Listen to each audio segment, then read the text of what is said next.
All right. Well, thank you, Professor Chadwick, for that opening statement. Let me start by saying that I agree with Professor Chadwick that abortion is a difficult and emotional issue. And I think many of you who support legal abortion, you may be like Professor Chadwick. You don't like abortion. You think it's wrong. You're for choice. You're not for abortion. But here's my question for you. Well, why don't you like abortion? Why is it wrong? Because for me, that's the question we need to answer to determine what we should do. If the thing being aborted is just tissue and it's not a human being, then abortion really isn't a big deal. It's like a tonsillectomy. But if the thing being aborted is a human being with the same basic rights you and I possess, then abortion cannot be tolerated because we don't tolerate the legal killing of innocent human beings. So here's my argument. 1, it's generally wrong to directly kill innocent human beings. 2, the unborn are innocent human beings. 3, abortion directly kills the unborn. And 4, it's therefore wrong to abort the unborn. Let's look at each premise. Premise 1, it's generally wrong to directly kill innocent human beings.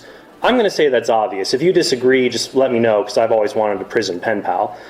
Just as it's illegal to kill a 2-year-old because we don't want to take care of them, it should be illegal to kill a younger child, an unborn child, for that same reason, if that child is a human being like you and I. So that leads me to premise 2. The unborn are innocent human beings. Well, how do we know this? Well, first, the unborn are growing, so they must be alive. If they weren't alive, you wouldn't need to abort them.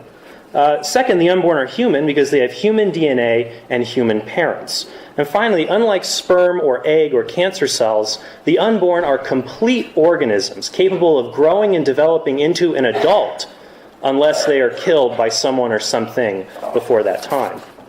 The very words embryo and fetus can only be defined as the stages of development in the life of a human being, and I'm glad that both the professor and I agree the unborn are human beings.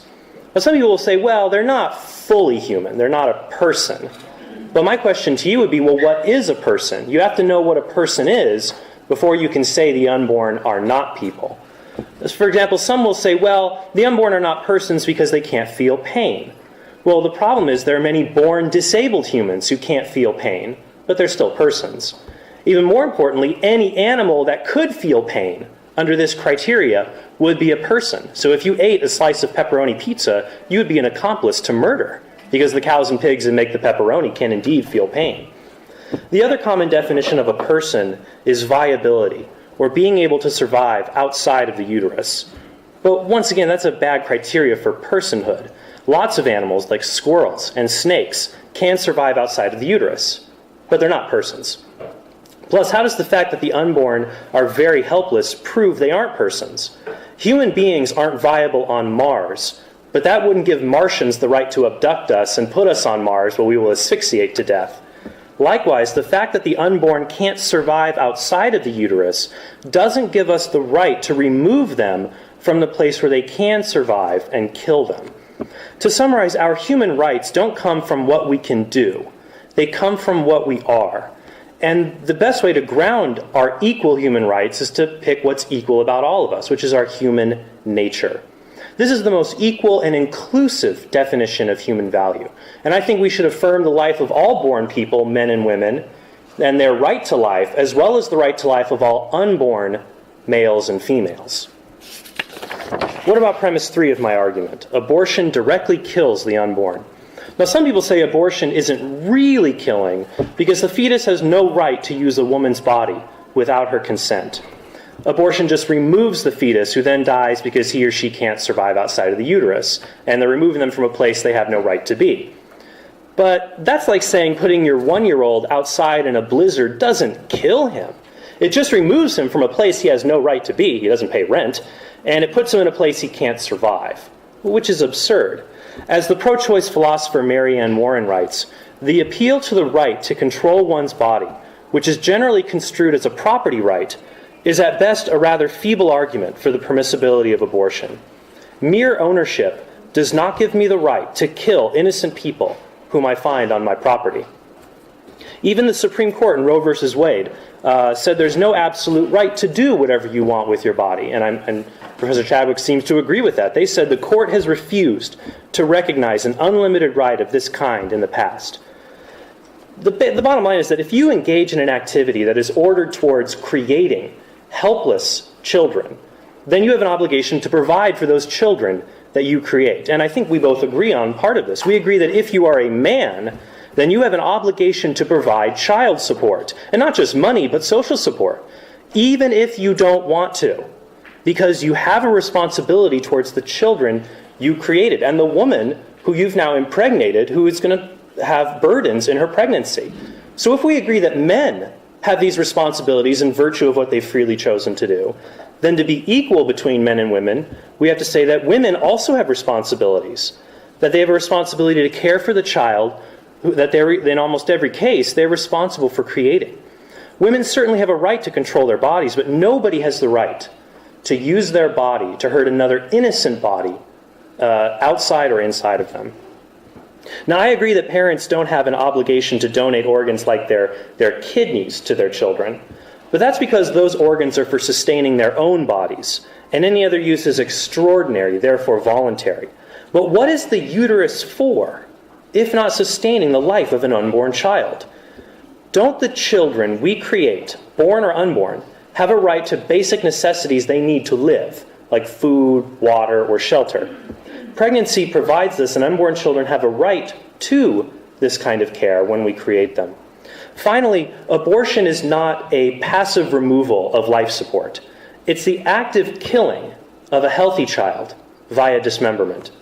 In the first trimester, when medical abortion is not used, the human fetus is torn apart by a powerful vacuum or is killed while passing through the vacuum tube. According to the Michigan Department of Health, the physician may find it necessary to use a curette to gently scrape the walls of the uterus to make sure all the fragments of the fetus and placenta have been removed, unquote. Usually, the abortion provider must reassemble the fetus to make sure that an arm or a leg was not left inside the woman that could cause an infection.